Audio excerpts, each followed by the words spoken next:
Hello YouTubers. Alright, this is a wrap-up of my experiences with my 2000 Wrangler TJ, and it's been through a number of little problems, and I just wanted to let you know how we worked it all out. First of all, when I bought the car, every time you would put the gear shift in gear, it's an automatic, the engine would surge quite dramatically, which wasn't normal, and then it wouldn't shift from first to second very well. And on research on the internet, these cars have a problem with their control module, because it controls both the engine and the transmission to some extent. So what I did is I ordered a new control box, or PCM I think they call it, and it's this one right here. And this is put out by a company called Wrangler Fix, because the TJs have lots of problems with these things. And these guys basically took a control module and rewired it or did something to it to make it much better than the original. And so I installed it in the car, and the engine ran good, but it still didn't shift like it should. And during one of the test drives, it would just, like, the engine would just totally quit. You start it and it come right back, and then it quit, and then you could drive for a little bit, and then bouncing down the road it would quit, until one day on one of the test drives, trying to sort things out, it totally quit and wouldn't restart. And on investigation, we found that the crankshaft sensor, position sensor, this little thing here, the wire at the end had broken right off. And so I bought one online from Rock Auto, and as you can tell, this one is pretty well chewed up, because it was very difficult to get out of the hole where it sits, because the hole, I guess, had corroded over the years. And this looks like it's the original model. And so I put that in, and the engine seemed to run okay, but there's still a shifting problem. And then I also found online that you could take and adjust the bands in this transmission that's on this Jeep, which is the 32 LH or RH, I can't remember which. And you can adjust the front band without even opening up the transmission. So I thought I would go ahead and do that. And after having to order some special wrenches to allow me to do it, I adjusted that, and the shifting was beautiful. It fixed the shifting problem. And test driving the car, all of a sudden it started like missing, a little backfiring, just running rough as shit. And I barely got it home. And it was producing codes that said that the crankshaft position sensor had intermittent contact, and it might have been the cam sensor, and also the coils number 2, and sometimes it said coil number 3 on the spark rail were malfunctioning, whatever. So I found out that because the hole was so tight for the crankshaft sensor, that I didn't actually put it in its proper position, because it's supposed to have a little piece of paper that's 3,000 or 30,000 thick on the end, and that's supposed to contact the flywheel, so that and the paper gets chewed off, but then that produces the correct distance for this thing to work correctly.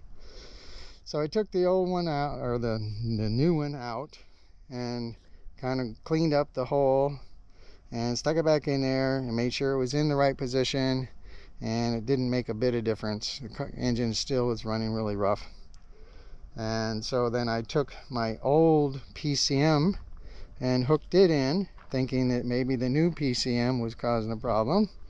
And no, the engine still ran rough, and the old PCM produced the same codes saying that it was the crankshaft position sensor.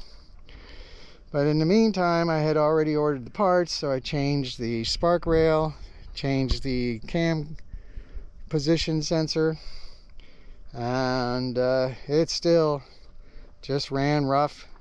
couldn't really keep it running for very long, and it kept putting out the same code, 1391, if anybody wants to look it up. And then I decided that where the crankshaft position sensor plugs in, that actual plug looked pretty mangled, where the wires looked like they had been smashed, where somebody tried to put it in too hard or something, I don't know.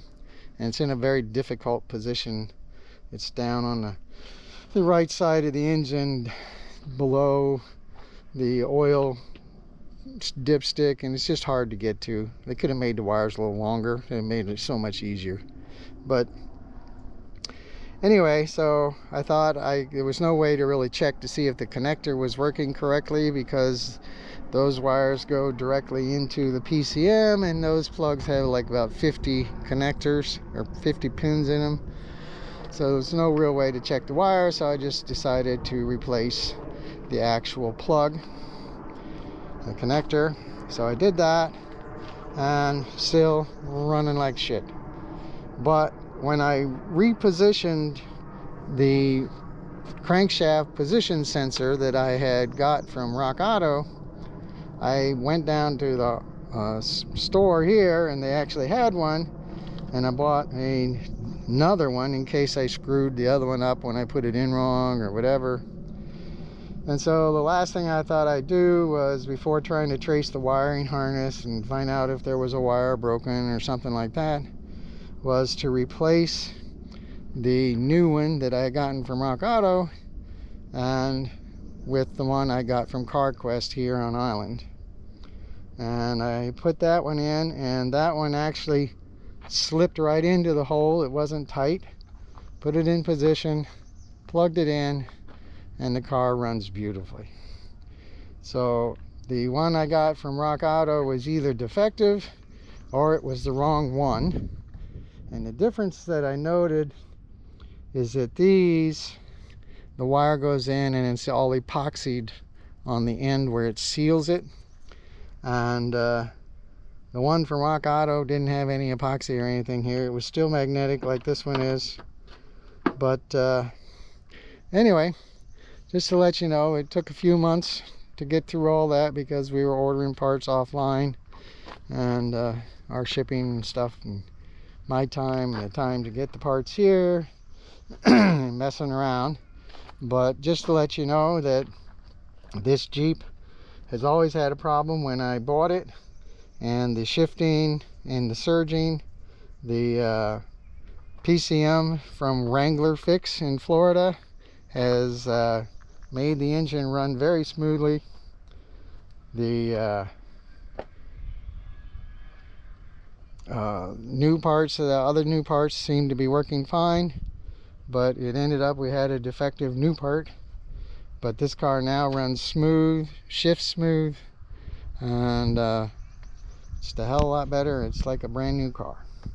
So just let you know that it took a while, but we sorted through the problem. Had a few little hiccups, and now my Jeep is running great. So if you've had a problem like that, just persevere is all I can tell you. And if you keep getting the same code, double check the parts you put in, because like I said, I don't see anything wrong with the other crankshaft position sensor, but and I don't know how much difference there is between the cars, but it made a difference when I switched it out. So anyway, it's either defective or the wrong part. It doesn't matter now, the car is running great. So there you have it. It's all fixed, thank God. I was at the wit's end on what was going on, but now it shifts fine, engine runs smooth, and we're back on the road. All right, take care now.